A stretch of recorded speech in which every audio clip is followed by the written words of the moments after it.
This is the show that has hosted everyone from Sugar Ray Leonard to Keith One-Time Thurman. This is Tough Talk Tonight, brought to you by Heavy Bag Boxing. Another episode of Tough Talk Tuesday. As always, I'm your host, Lucas Biggers. Alongside me is Sakura A. And, Robert is missing. If you've seen him, tell him to get on the show. We already know what this is about, Lucas. You know that, right? He is hiding from us with his prediction for last week after he showed out when he actually got the prediction correct with Ryan Garcia. This is what this is all about, guys. He's missing. That's probably it. He likes to do this when he loses, so he likes to show up, when he wins and get all the congratulations and soak it in. Yes. And when he loses, he don't take too kindly, so he tries to avoid at all costs. Yes. We will get him on the show, though. We'll harass him a little bit. It doesn't matter when he returns, he will be getting, he gonna get the full thrashing. That's what's gonna happen. Where do you want to start with this cards, Sakura? I'd like to start with Barrios. His fight against Maidana. Actually, I really enjoyed that fight. Also, I thought Barrios did a great job when it came to taming Maidana. But I do feel like Maidana probably belongs at 140 more so than 147 because there was kind of a size difference there. I don't know if anybody else noticed that, but Barrios is a true welterweight. He filled in nicely, but I like the work he did, and he took his time. And he had some great moments in that fight, and that's what you want to do against someone who is, Chino's brother. It's not Maidana himself, Chino, but it's pretty damn close. Yeah, you got to put some respect on that Maidana name. So. Because he did have some power in that fight. It was legit that he still had power, but Barrios had to prove guess what? I got some power too. Yeah, Barrios definitely looked big and strong in that fight. I think this weight suits him well. So. Yeah, I do too. I like him at this weight. Now, he's a great opponent for other 147 pounders. But he's also a great opponent for a Virgil Ortiz or a Boots. He still can compete on that level. He's proven a couple of times now that he belongs in the prize fighter status at 147. Now 154 is where a lot of those fighters are headed. So I'm thinking with his size, he can cause problems in that division too. Think he can moonlight up there? Yes, he can be ready for that call because I still thought he had quickness and he still was able to move around the ring, and what a beautiful jab he has. So as long as you got that jab on your side, you can be at a couple of different weight classes. But he definitely could do 154. We saw that with our own eyes. So for sure. We all know he's Boots is not going to get Crawford, so I agree. I think Barrios Boots would be a very entertaining fight. Yeah, I'm trying to figure out. We got Stanios that also had a fight that night, and he also could be an opponent that they're looking at him fighting as well. Yeah, let's dive into that one. Stanios or Stanin. I'm gonna mess that up all the time. Stanio.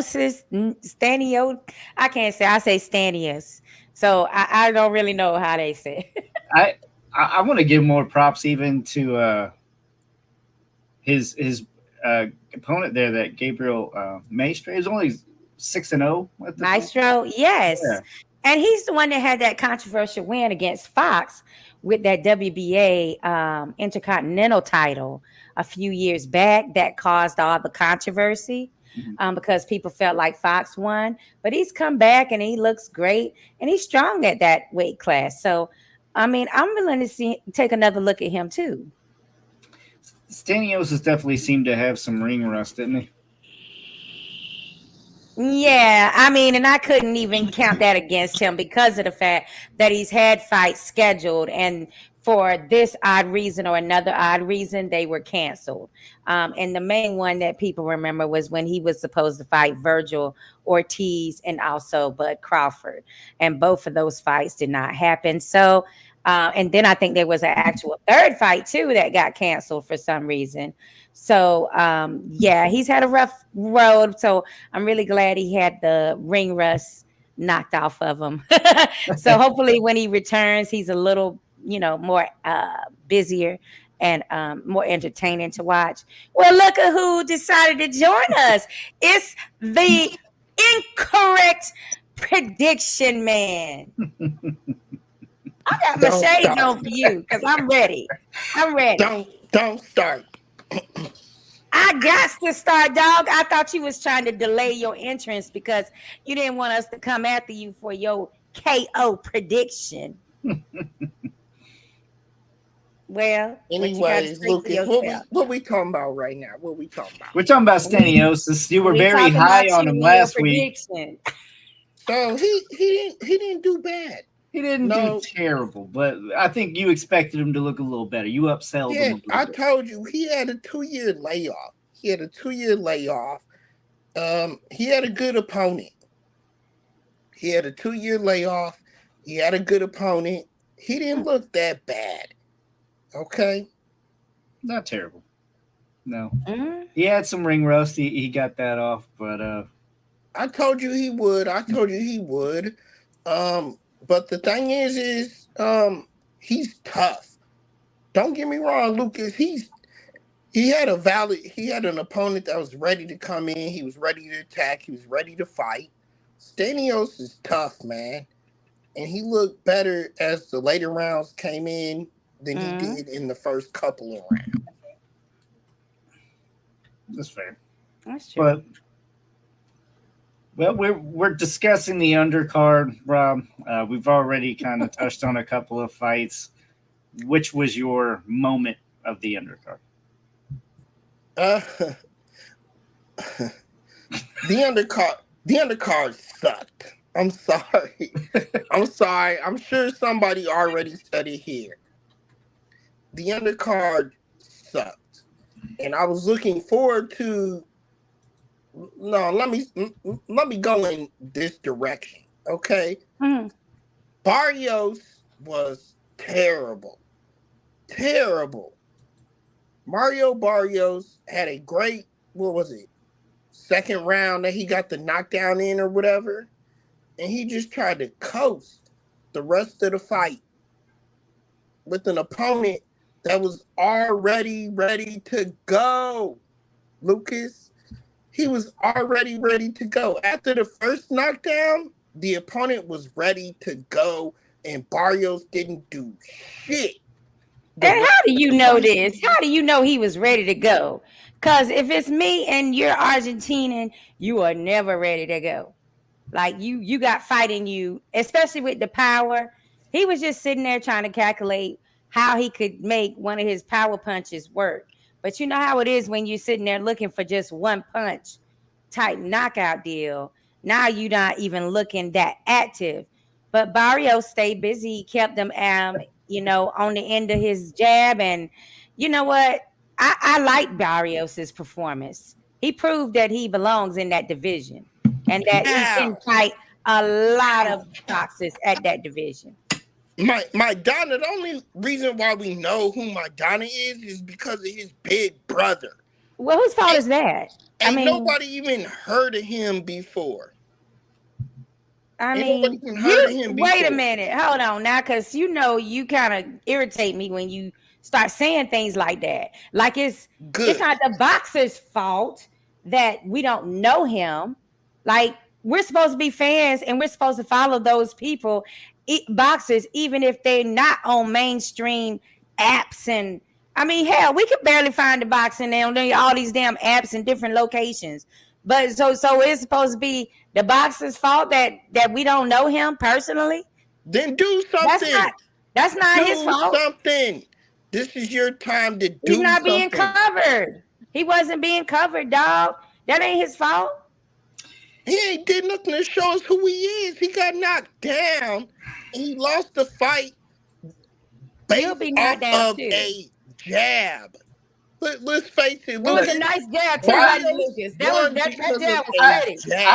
I thought he fought well. I'm not saying he looked like, the next coming of anybody. I'm just saying I think he fought well. He looked a better version of himself than what Barrios has looked in quite some time.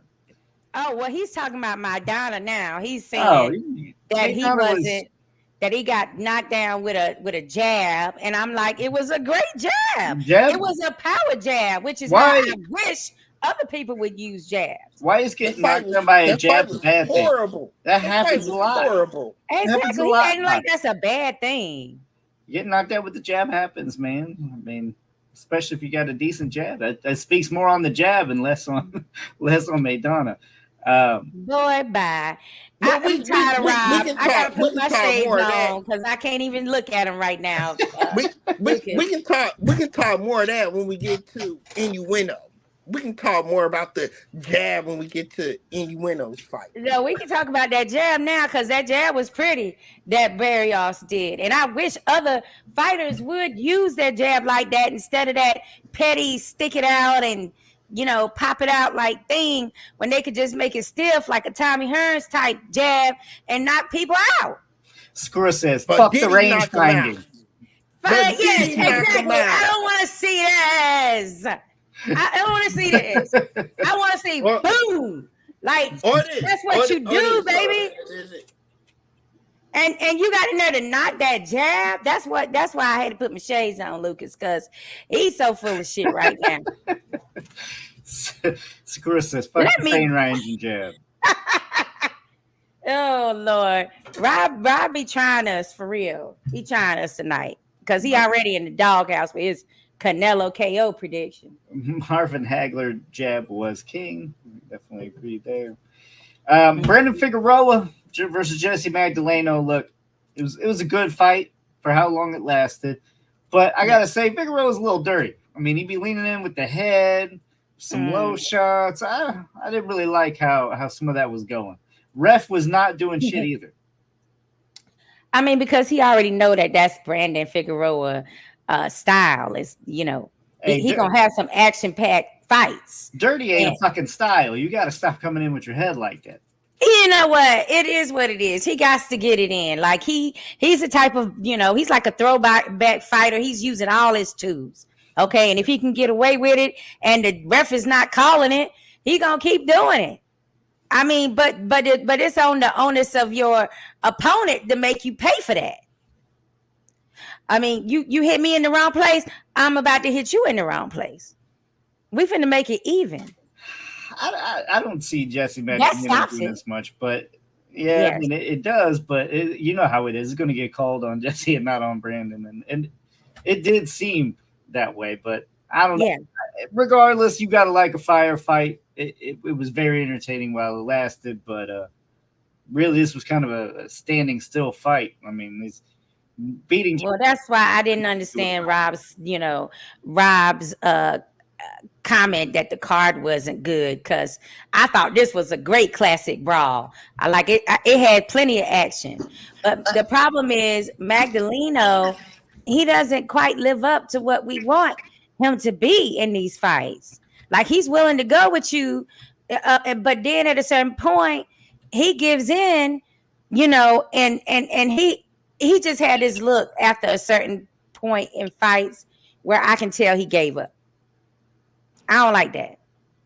Jason, it's not illegal until, if you don't get caught, basically it ain't illegal. Thank you, Jason. And happy birthday to Jason. Guys, it's his birthday today. Happy birthday. G. Ruiz says Brandon put pressure on Magdaleno. Yeah, I mean, it was pressure. It was pressure, but I don't know about, it's a little dirty for my take. Rob, anything to say about that? Pressure. Yeah, I like that word. Dirty pressure. Look. First of all, happy birthday, Jason. But fuck Jason right now, okay? You know what? You don't be saying F him, and he done took out time on his birthday to watch you get, That's why I said happy birthday, to get Jason. your thrashing. I appreciate your opinion, Jason. Happy birthday. But look, this fight was terrible. Magdaleno did the best he could to keep him at bay while he could, and he got caught with a liver punch, and that's all she wrote. Period. But he shouldn't have been in this fight, Lucas. He shouldn't have been in this fight. Brandon Figueroa is a lot better fighter than what he put out on Saturday night.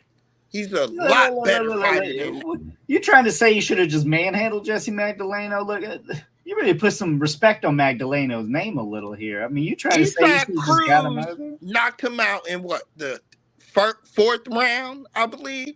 Isaac Cruz knocked him out in like the fourth round. Okay, he knocked him out in like the fourth round. Brandon is better. That's his brother. Hang on. We're talking different fighters. You talking? No, you're talking Jesse Magdaleno. Not. Oh fuck! What was the other Magdaleno? No, the brother is Omar Figueroa. No, he's talking about the other Magdaleno that Cruz knocked out. That's a different fighter altogether. Oh. No, Cruz knocked out Jesse. No, he didn't. Knocked out his brother. Sure? Positive. Knocked his brother out, not Jesse.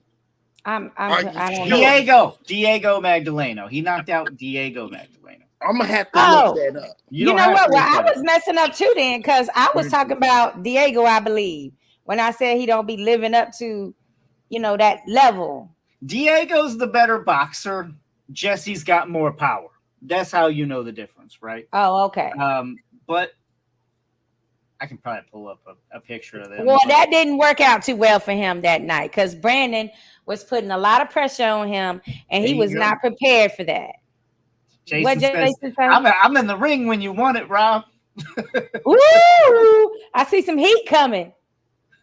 Love you, Jason. I appreciate you, brother. I'm working with tanking them right now. I don't think you want it with me, but no. I'm gonna have to pull out my glass. Where are my sunglasses?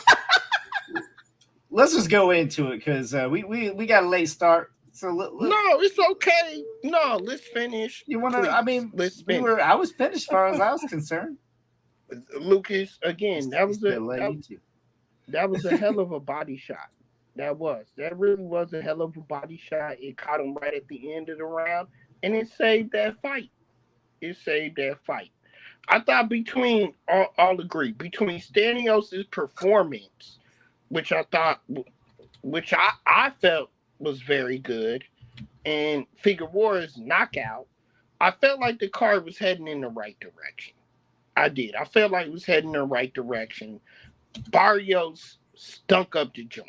I'm sorry, but you asked for the undercard. That's my opinion. I felt like those first two fights were heading in the right direction. I felt like Barrios should have had a knockout victory. He didn't. I felt like he stuck up the joint. Okay. I don't know what he watched. I really don't. I mean, I don't know either. I don't. What stink up the joint? I paid $96 for this fight card. That's what you're mad about. That's what you're mad about. I mean, that needs to be said. I mean, that's your mistake. No. We're supposed to pay for it, ladies and gentlemen.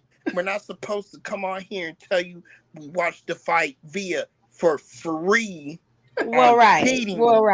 Yes, that's true. We're not supposed to come on here and tell you that. We're supposed to pay for these fights. And I did, and I was thoroughly disappointed.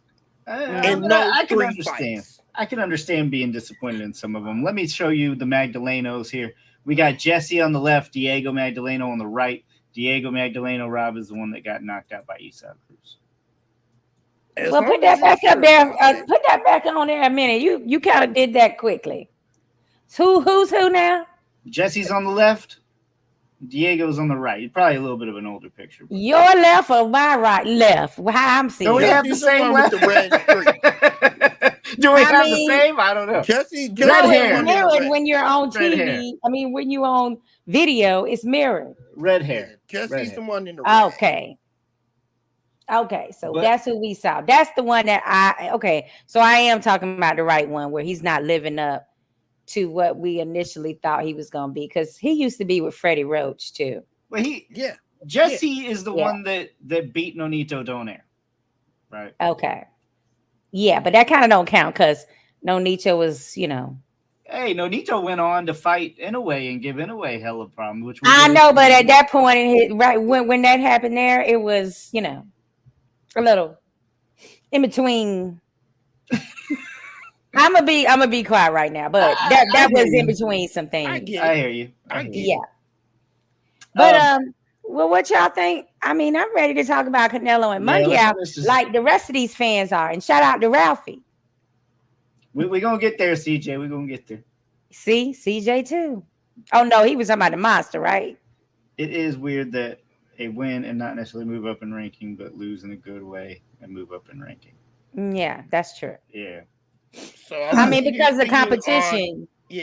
I believe he's speaking on this situation too. So go ahead into it, Lucas. Go ahead into it. I'm gonna have to hit this comment real quick. Thanks for coming on, Will. Says I'm late. I'm here to talk tough. 1, all right. Jamie will beat Canelo in a rematch. 2, Canelo needs to go back to 168. Size alone kept Jamie competitive.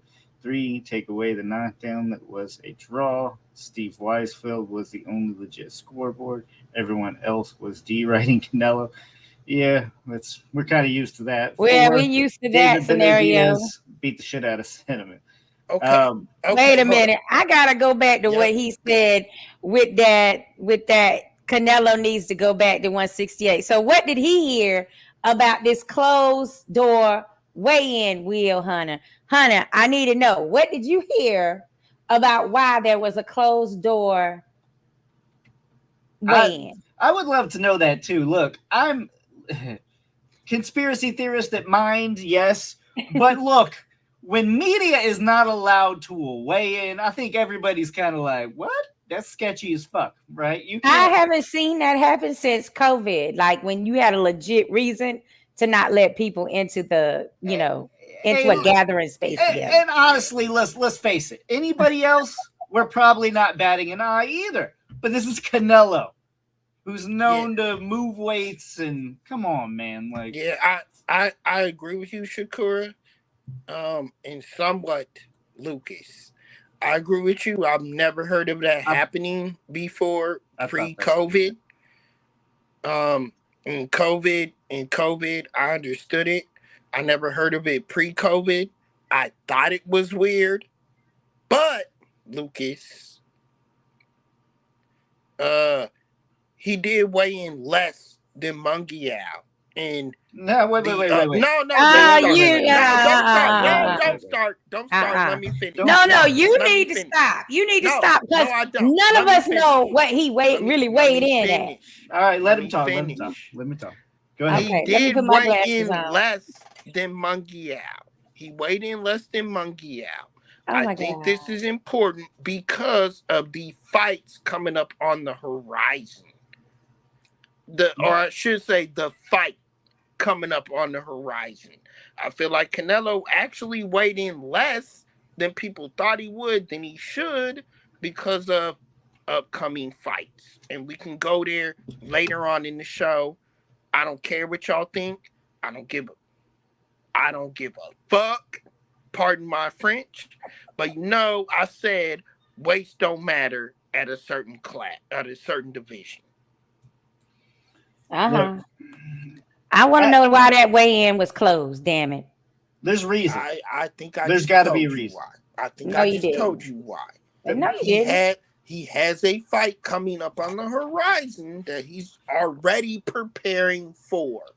That makes no sense. That has nothing to do with what weight you're supposed to weigh in. Why would you hide? Yes. If you weighed in at 166, why are you hiding it? He didn't hide it. He hit it. You supposed to be 168. As long as you under 168, who cares? He hit it from the press. Hang on. You're right. He weighed in less, William Hunter. He weighed in less. Again, with my code what this cold panel doesn't understand is he's doing that behind the back of the media for a reason. He knows what's coming up. Oh my God. Hush. Just hush. Just stop. Lucas, We can't hear you, Lucas.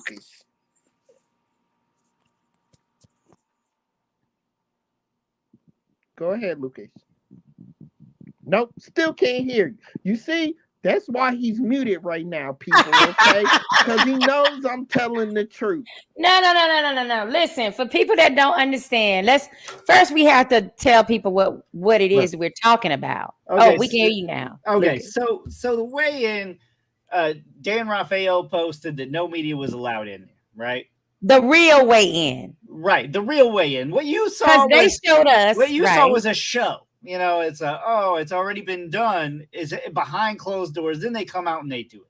I'm sorry, but there's a reason that they're doing this shit behind closed doors. Somebody didn't make weight, right?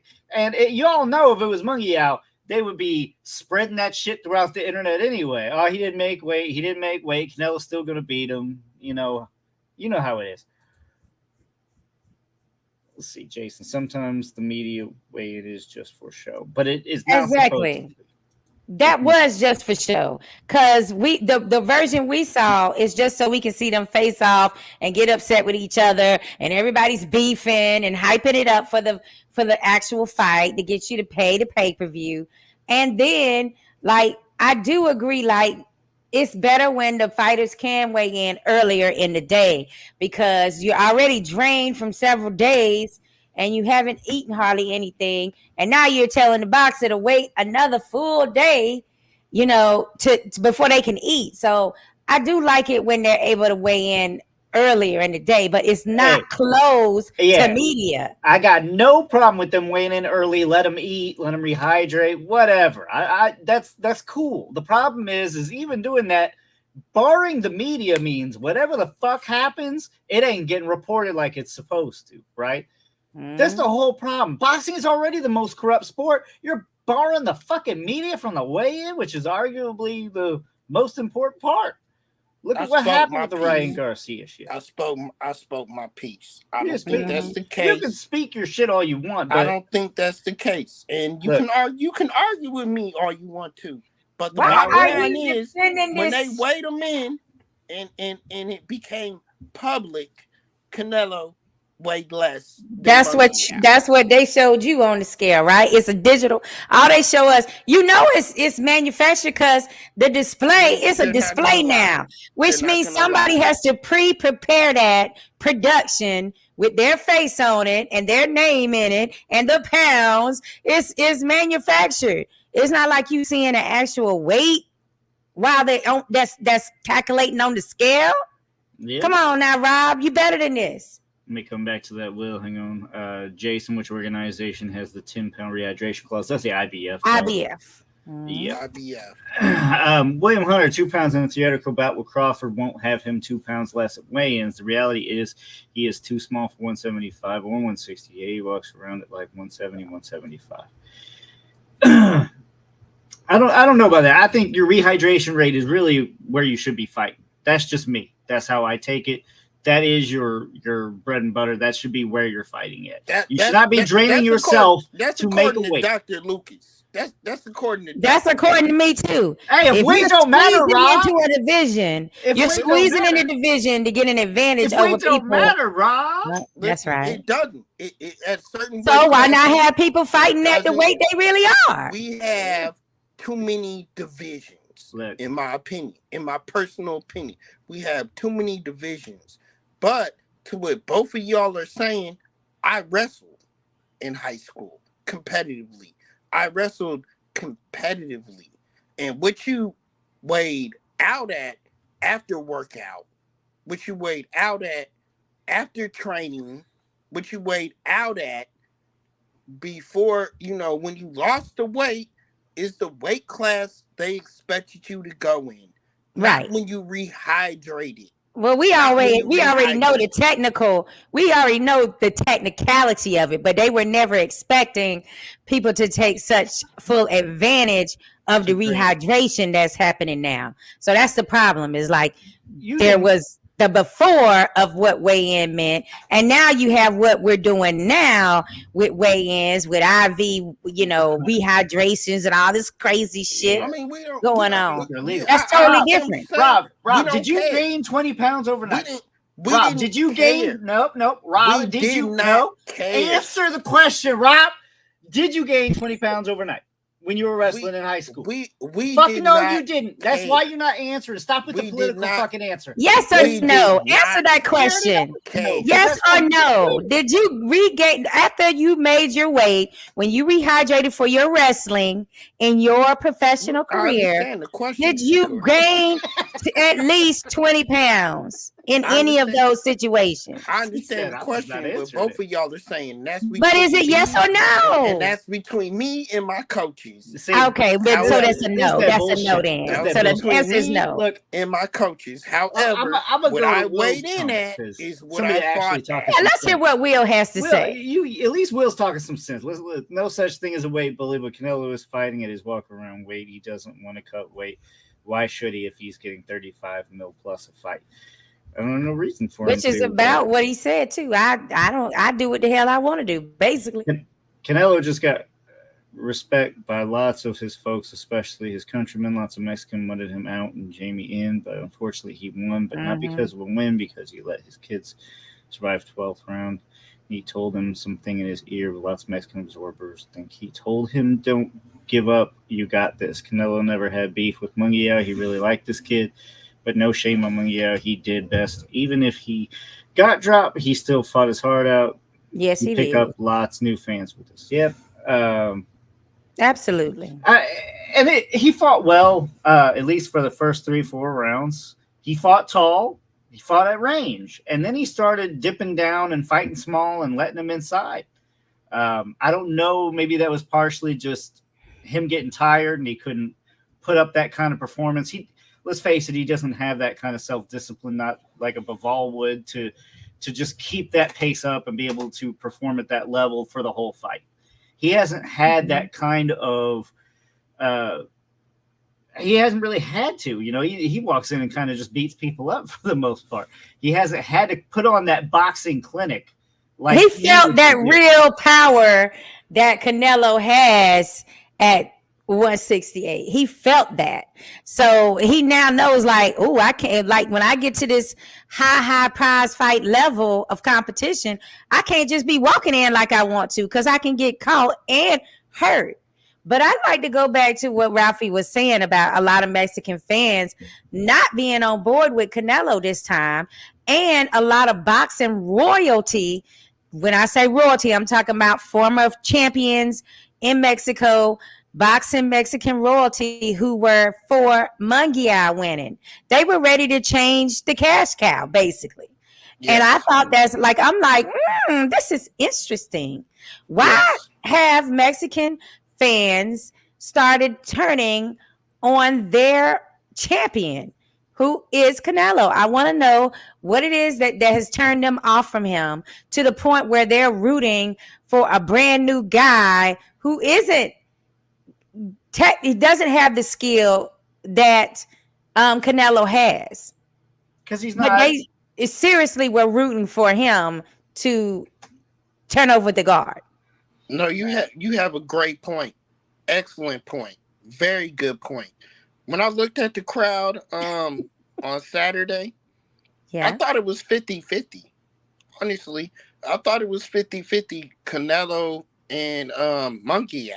I thought it was about half and half in the crowd. That being said, you got the problem with Canelo with the great Mexican fighters right now. We know Chavez Sr. is on board with him.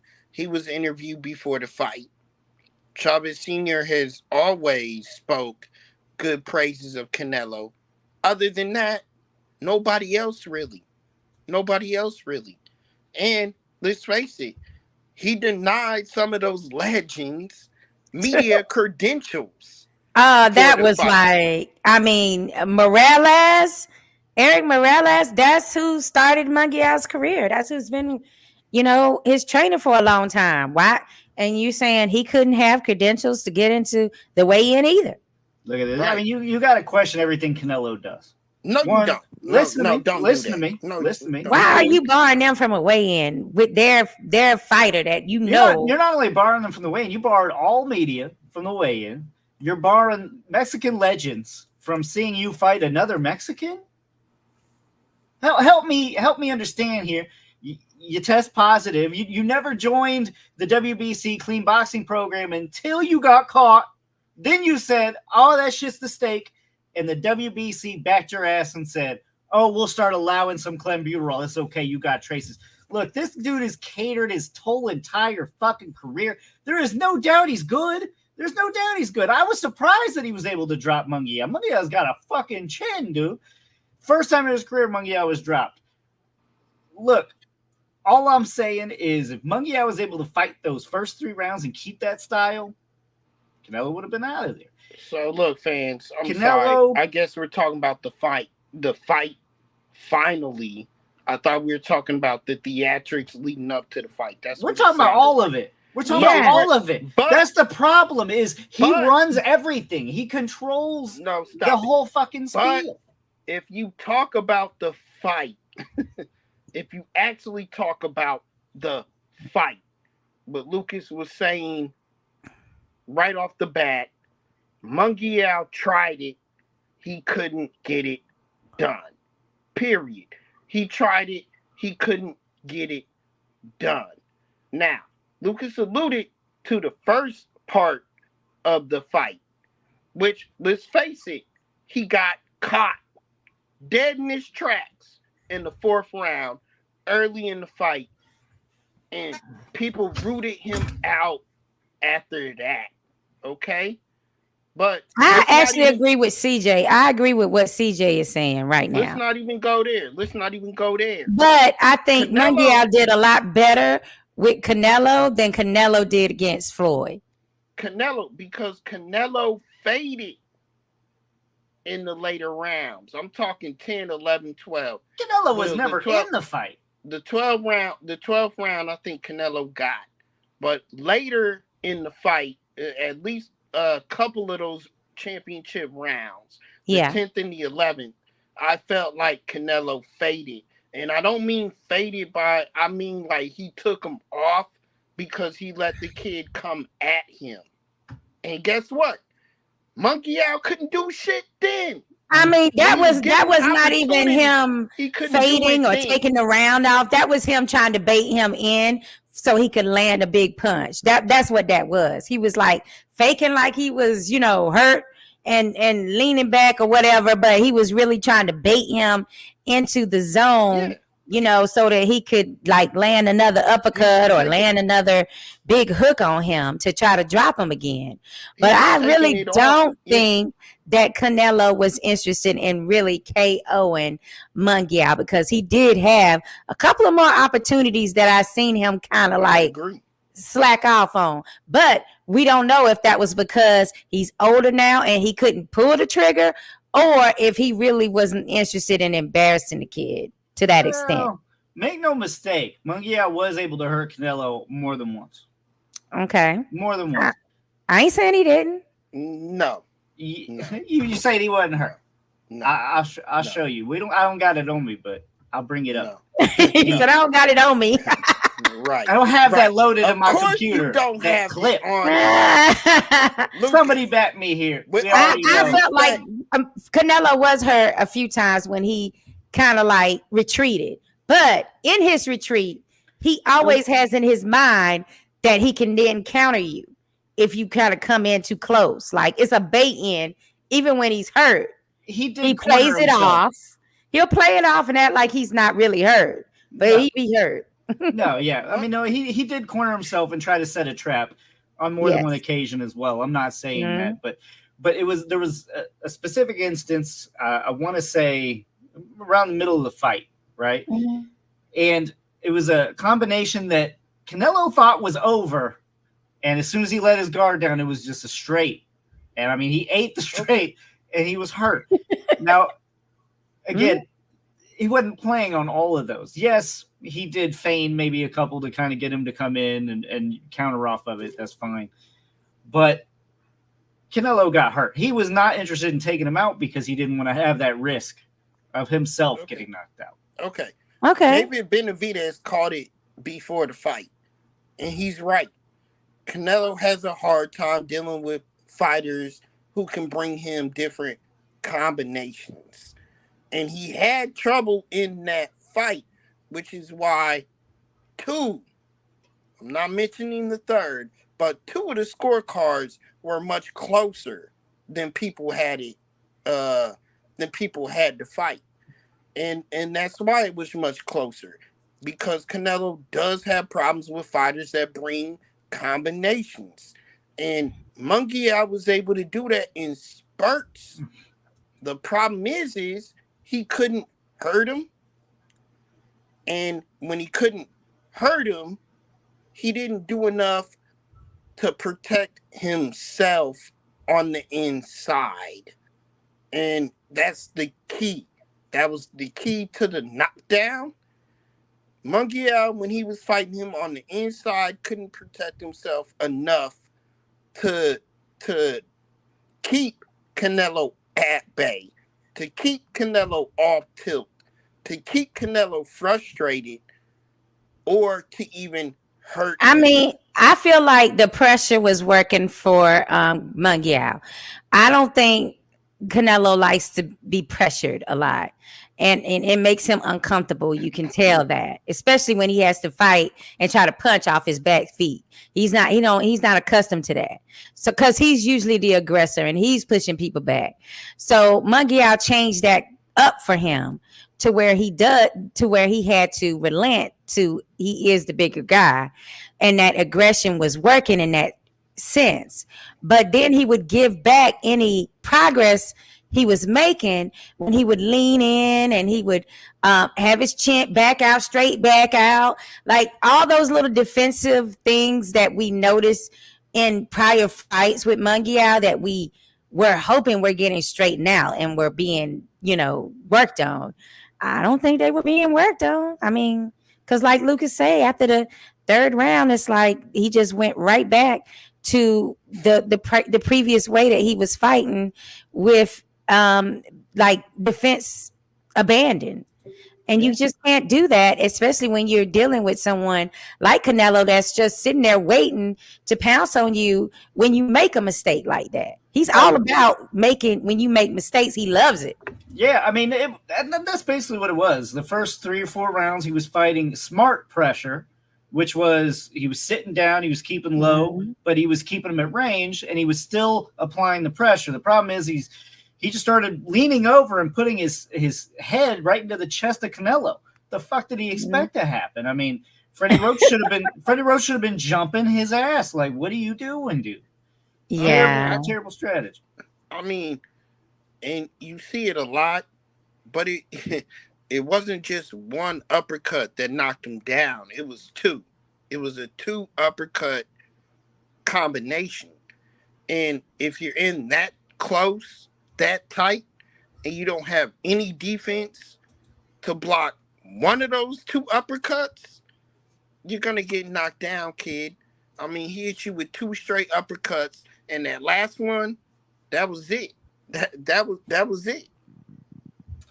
Well, regardless, I think everybody agrees. I think Munguia is going to come out better from it. I didn't answer that question yet. I didn't think you asked it yet. I didn't answer that question yet. We kind of touched on it a little, but one of round Canelo trainers told Canelo to hold Munguia on the arm. We all heard that clearly. Yeah, he was telling him to aim for his arm, punch the arms. He's trying to get that shot. But that's what I don't understand about his opponents. Why don't they adopt that and do the same thing back? We want to play this game. Great. I'm going to hit you in your arm. You hit me in my chest. I'm about to hit you in your chest. Like, we can do that. This is a game you want to play. This is how great fighters do it. You hit them with something, they're going to hit you back with 2 things after that. They're going to make you pay for anything you try to do to them. They're going to have it where you're going to be too scared to do it again. Like, these are things that people know he do this. That's an old trick for him. We saw how he did, who was it? Smith, his arm was messed up in the fight. Remember, we saw him do that tactic over and over again. Nobody else is adopting it. Like, if the refs are gonna let you do it, okay, there's no rule to say you can't hit somebody in their arm.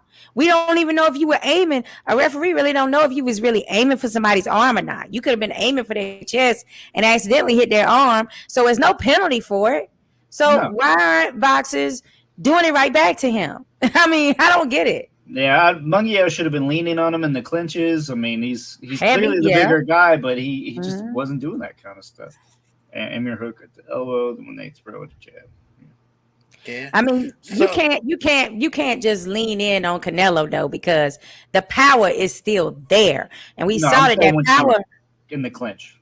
I know it. Yeah. But you saying lean in and put all the weight on him to tire him. I'm just saying you still in proximity. You either got to back out of that, or you're trying to get into that clinch, and you don't know if he's gonna sneak an uppercut in on you or something as you're backing out, is what I'm saying. Like that, we saw where he still is dangerous with power, even at the end of a fight when he's tired. And you noticed the first half of that fight, right?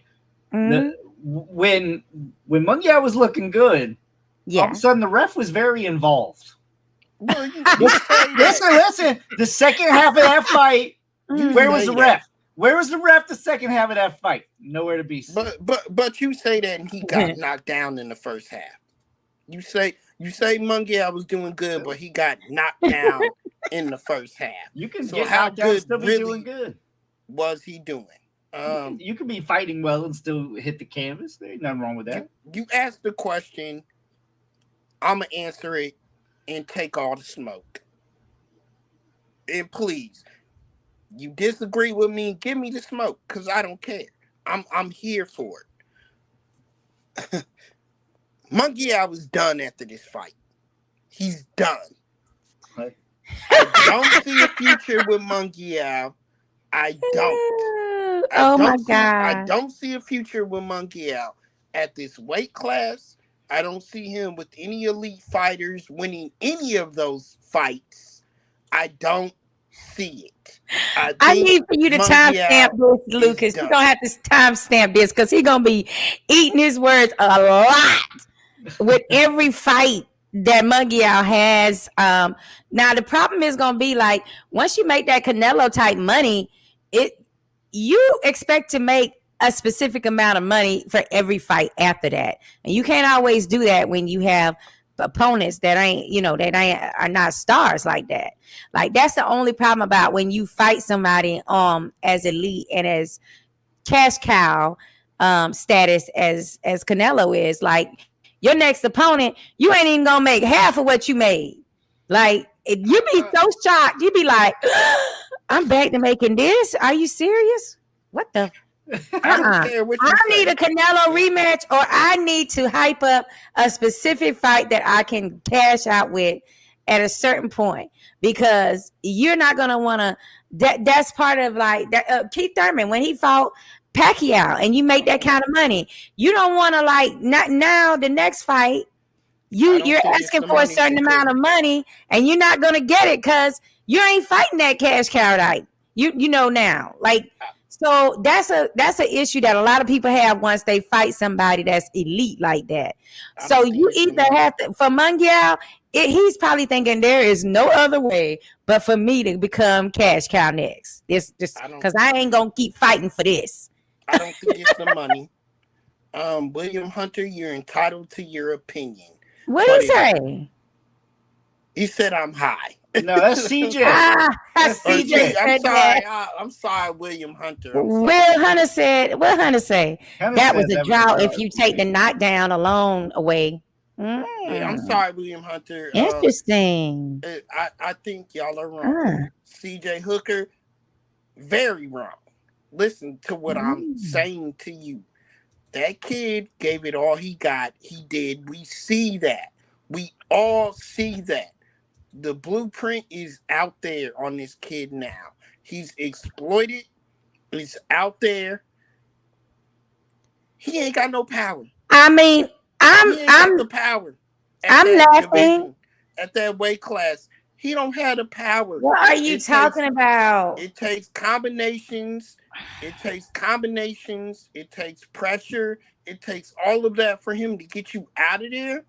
Dog, Canelo He just don't- got a goat chin. You ain't gonna just knock him out. That's been proven that you can't just knock Canelo out. You cannot judge this man's power on that fight. You can't. Yeah, I mean, let's face it. He ate shots from pretty much I'm the doing it. toughest. I mean, he ate I'm doing Golovkin. it. He ate You heard it Golovkin. here first. Incorrectly. You You're heard it doing. here. Golovkin and Canelo are the top of the chain, as far as I'm concerned. And Golovkin ain't really fought nobody since he fought Canelo. Yeah, but he still never was really dropped it or knocked out by anybody. So y'all heard it here first. This is what we're talking about. If I'm wrong, I'm wrong. If I'm wrong, I'm wrong.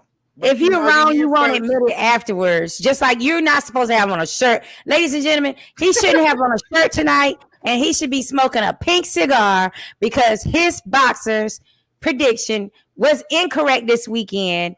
Canelo did not get a knockout. That's what you said was going to happen. I said, you was like, well, I'll take my shirt off if it happened. Yeah, if it happened.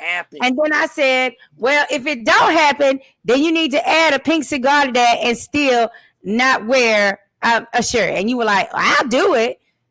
Well, and then, ladies and gentlemen, guess what? He reneged. That was not over with yet.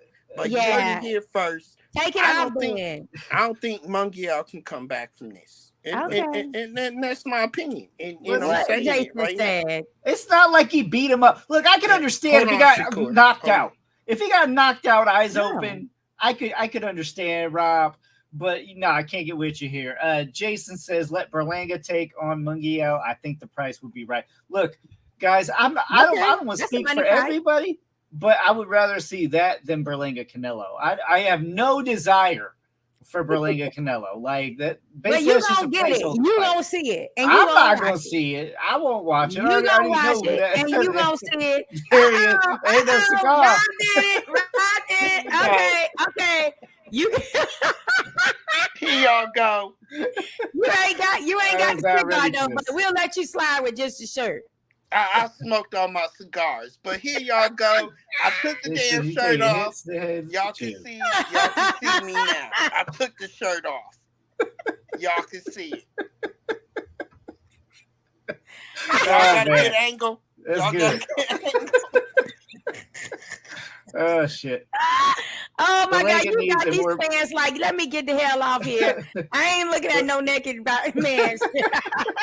Dropped a couple people right there. No, I'm just kidding. Oh, no, Berlanga, right off. Jason says Berlanga needs maturity at the high level. I had to put my shades on because I'm gonna try to unsee what I saw, Lucas. I can't go to bed with this thought in my head. I know I was determined that he needed to do it, but oh shit. You know what's up. Rob, I gotta give you your credit. You took your crow, okay? You did it. Let's you know what you agreed to. First of all, shut up, CJ. Shut up, CJ. All right, we're changing.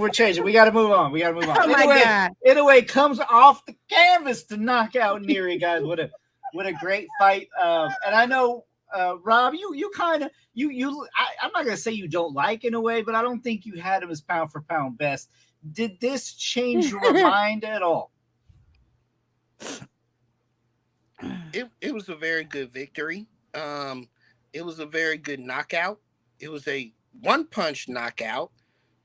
He knocked him down, actually, I believe, 2 other times before the knockout, even. So I think what was impressive to me was that he did have a very valid opponent. He had an opponent that was used to the time difference because he fought in Japan a couple of times before. He had a guy who had power, obviously, who knocked him down in the first round. And he not only came off the canvas to win this fight, but he came off the canvas and he won the fight decisively. it's something to me that it shows something to me when a fighter not only gets knocked down but comes up from that knockdown and fights tremendously better after the knockdown. You know, he fought with more pride, more effort, and he willed the knockout. He willed the knockout. I don't think Nery was in there to be knocked out.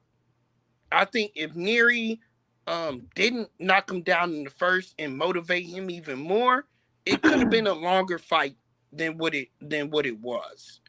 But I think that actually motivated the monster to get the knockout by any means necessary, and that's very impressive to me. That's very impressive. Um, that being set aside, it's still not impressive enough. What I worry about is his defense. I mean, he hasn't really needed to use it a lot, but that he keeps his hands down, guys. I mean, he had him down for most of the fight. I mean, I can't speak on this fight. I was, I thought that the main event was going to come on closer to 12. So by the time I got ready to watch, it's like, I'm seeing like where, bam, there's the winner, So I missed the fight, but I didn't have a chance to go back and watch it. I just saw the highlights clips. And I don't like to judge a fight on just that because they always just showing what makes one person look good to me.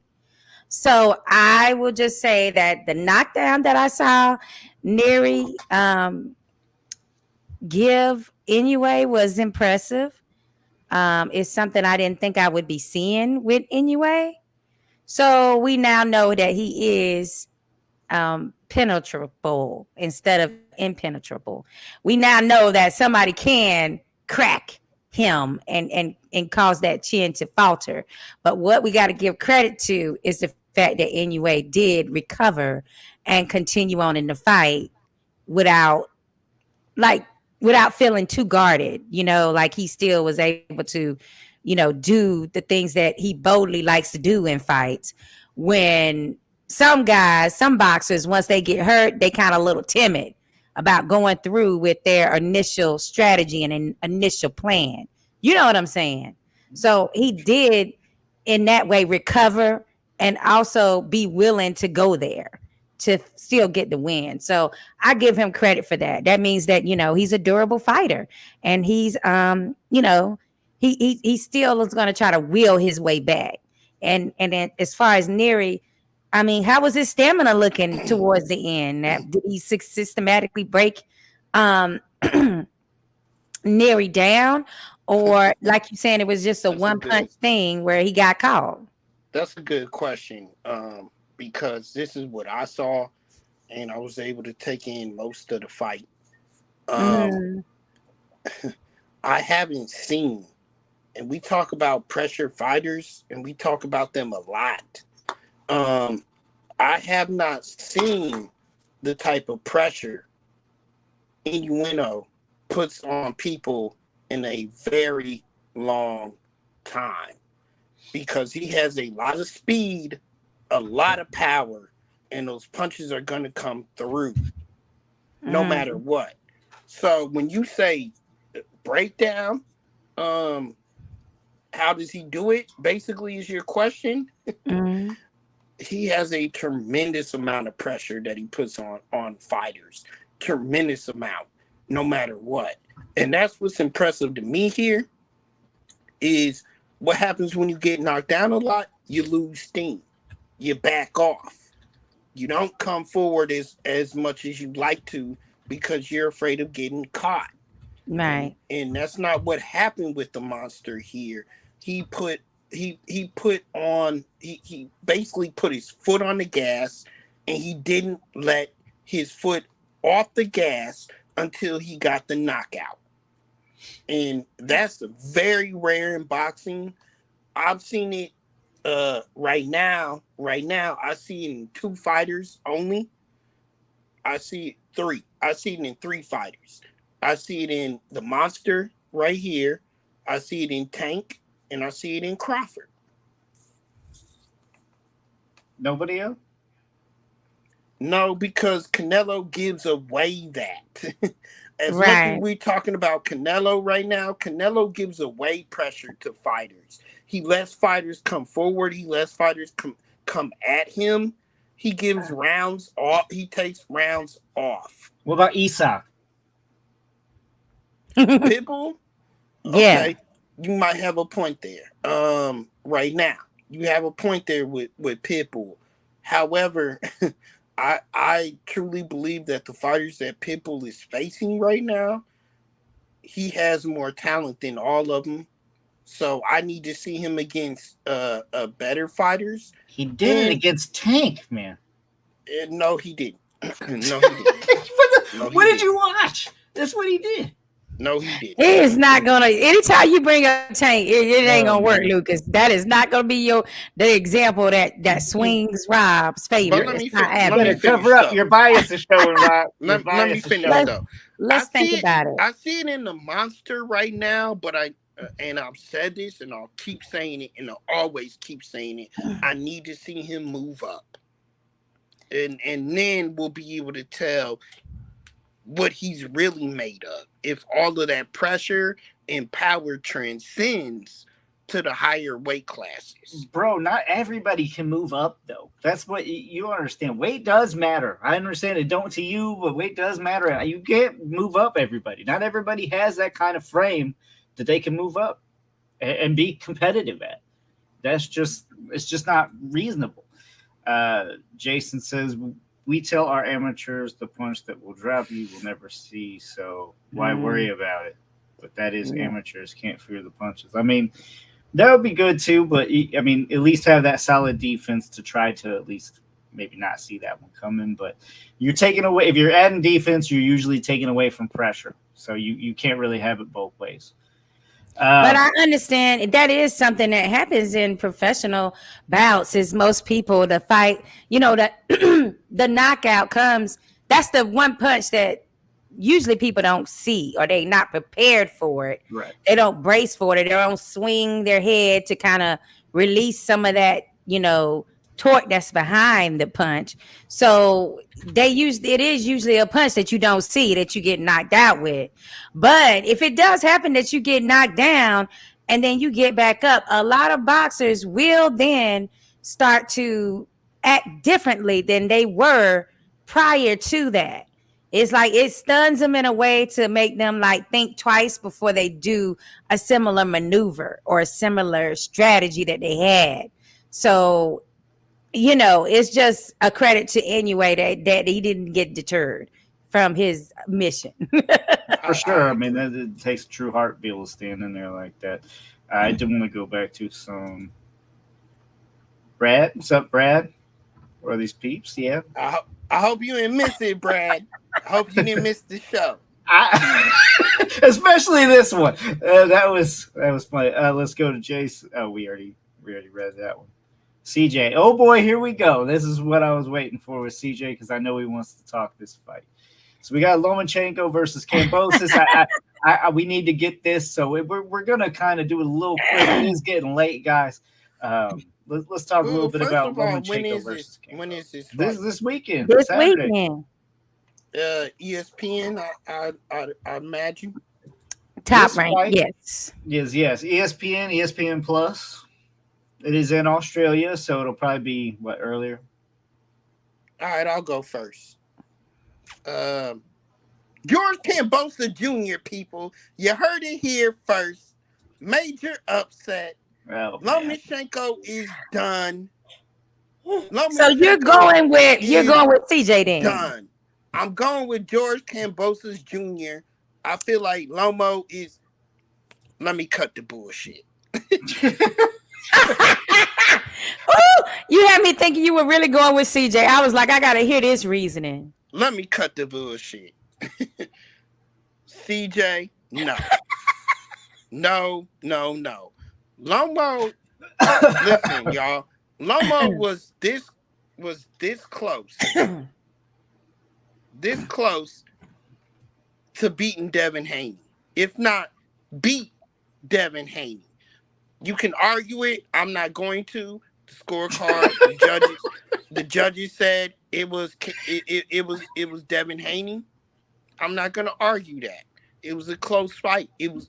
Lomachenko was that close to beating Devin Haney.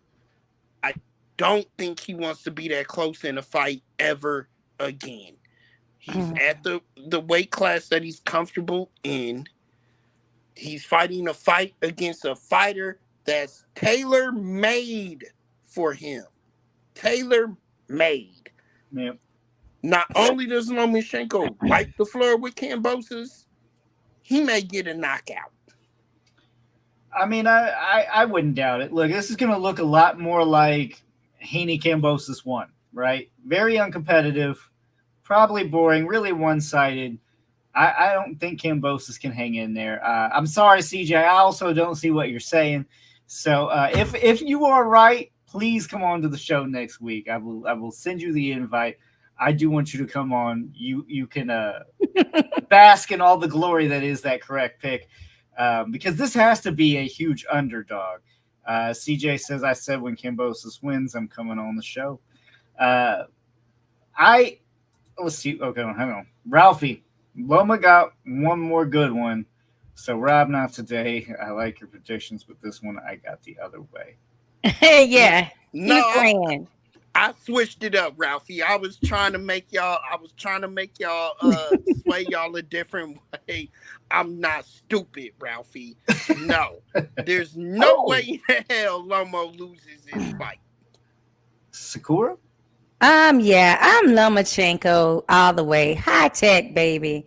The only way I see a Kambosos win in this situation is if he was to come in extra heavy and just bully Lomachenko in a way that Haney kind of made sure that he couldn't be taken down by Lomachenko with his weight. So, and Lomachenko to me still schooled him. But, I can't see a way for Kambosos to win. I would like for him to prove me wrong and be more, I want it to be more competitive than what I feel like it would be. But Lomachenko, he's going to have to work hard to kind of probably make this entertaining. So maybe he is willing to take more chances than he normally would, just like he did in the Haney fight. Because it's you don't want another snoozer like Haney Kambosos was. You don't. That's not good for your career. It's not good for the network. It's not good for the promoter. So maybe he can make it entertaining in some type of way, because Lomachenko is totally able to outclass Kambosos. Kambosos is a decent fighter, but he's not on, it's levels. And Lomachenko could be aging, as Rob said, but not that damn much. I mean, he done had a lot of time to rehydrate. So, I mean, not rehydrate, but to rejuvenate since the Haney fight. So he should be totally healed. An older fighter kind of needs that extra time to heal up from a really rough fight, and he's gotten that. So he should be coming back, and he should be pretty strong. I don't see him being, a weaker version than himself. Haney didn't put a beaten shellacking on him or anything. So there's no reason why he should, be diminished in one fight like that, because it wasn't a destructive fight for his body, I'm saying. No, yeah. If anything, he might put some extra hurting on him just because of how frustrated he was against Haney.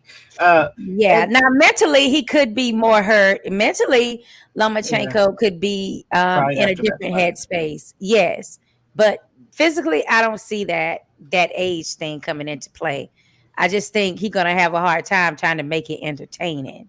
No, and it's styles, right? So if for some weird reason Loma says, fuck boxing, I'm just going to go to a war with Kambosos. Kambosos has a big chance at winning that fight. But Loma's not going to do that. Loma's going to box his fucking head off and keep him on the outside. It's going to be a pretty one-sided fight. I mean, I would be surprised if Kambosos wins more than a couple rounds. Kambosos is not getting stopped or anything like that, though. Very durable guy. he's going to go all 12. So I'm going Loma unanimous decision. CJ, give me how it's going to end. You think he's winning on points? You think he's knocking Loma out? Like, how do you see this happening? We need a little bit more from you, CJ. Oh, he's back. I got his shirt off. Why you got the shirt off now? Hey, okay. Hey, I'm going with it one more time. Y'all see the full body right here. Y'all see the full body. Okay.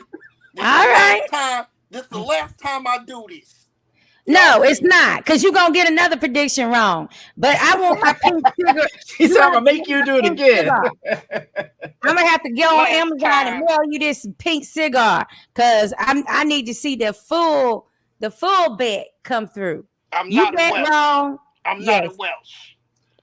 Jason says Loma to win by a body shot. That's possible. That's a very good prediction, Jason. Yeah, I can go with that. It's not boxing entertainment, it's boxing. Go in there, take care of something. But that will never be. No, but it's still like, if you want people to watch you in the next fight, you got to produce some entertaining bouts. It can't just all be boxing and be boring as hell, because then your next fight, people are going to be like, I don't want to see another snoozer. Hell no. Thanks for the comment, Brad. Robert rocking with the titties out. Y'all gonna leave Rob alone, damn it now. I ain't gonna let y'all go but so far with Rob, because he lost the bet. He fulfilled his obligations minus my pink cigar, but we're not gonna pick on him too bad now. CJ says let's go into the cards. I think we may end up with a fight of the year candidate.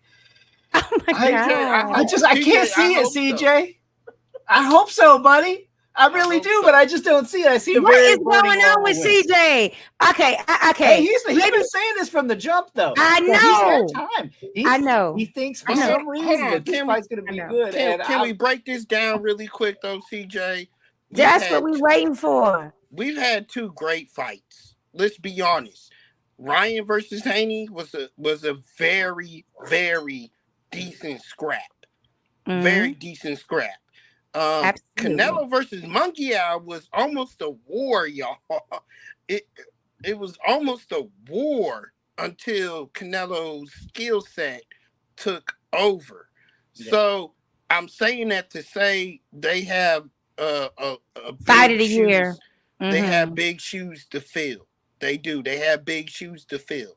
And when you say fight of the year, like y'all said earlier, I don't want to see a damn chess match the whole time, like Haney versus Lomo the first time. I don't want to see a chess match. Somebody has to take a risk. Somebody has to take a risk. I'm just telling you guys that the way I see it, maybe CJ is looking at how he performed, how Kambosos performed against Teofimo. Maybe that's what he's like. You know how Kambosos had the best fight night of his life. Like maybe he's like envisioning something on that level occurring against Lomachenko, and maybe he's thinking Lomachenko might be more diminished as an older fighter. I don't know, but to me, it seemed like this is more of an even fight when it comes to weights too, because I believe that Kambosos is a small 135 pounder, just as Lomachenko is.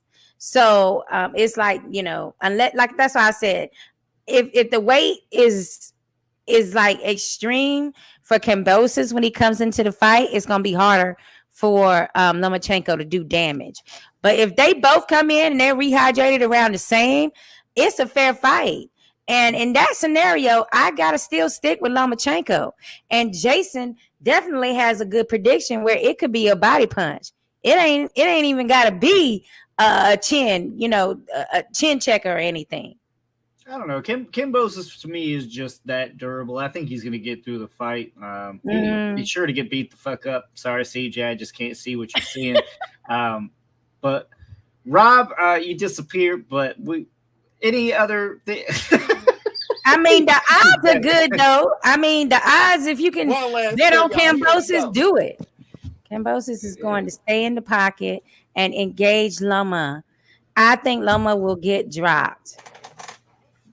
That is I mean, CJ says. I understand what That's CJ a hell of is a saying. prediction, CJ. Hell of a prediction. Good luck, CJ. Your track record right now isn't that great.